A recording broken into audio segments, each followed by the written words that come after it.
Hello and welcome to another episode of Mr. Church's Video Lessons.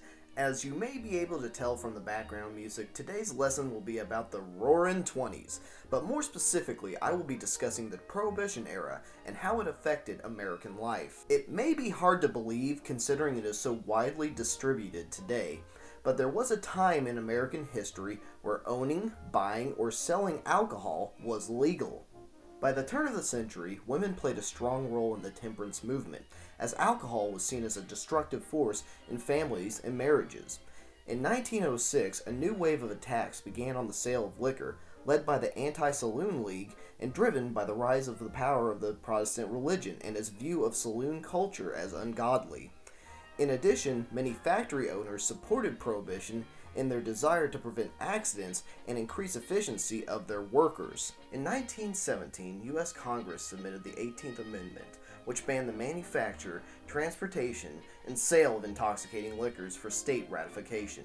In October 1919, Congress passed the National Prohibition Act, which provided guidelines for the federal enforcement of prohibition. This was largely supported by Andrew Volstead of Mississippi. He was the chairman of the House Judiciary Committee, and the legislation more commonly became known as the Volstead Act.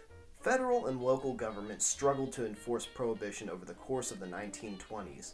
In general, prohibition was enforced much more strongly in areas where it was more sympathetic to the cause, which were rural areas and small towns, and it was much more loosely enforced in urban areas. The illegal manufacturing and sale of liquor, also known as bootlegging, went on throughout this decade, along with the operation of speakeasies, which were stores or nightclubs that illegally sold liquor. Also, people would produce bathtub gin or moonshine and also smuggle liquor across state lines. A flaw of the prohibition was that it also encouraged the rise of criminal activity associated with bootlegging. Now, the most notorious example of this was the Chicago gangster Al Capone, who earned a staggering $60 million annually just from bootlegging operations and speakeasies. With the country in the Great Depression by 1932, creating jobs and revenue by legalizing the liquor industry had an undeniable appeal. Democrat Franklin D. Roosevelt ran for president that year on a platform calling for Prohibition's appeal, and easily won victory over the incumbent President Herbert Hoover.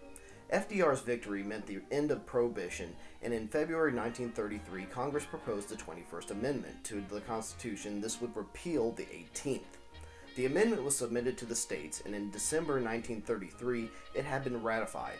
By 1966, all American states had abandoned the ban. So despite what good might have come from the Prohibition, the increase in crime and criminal activity far outweighed its benefits, and in the end it was repealed anyways.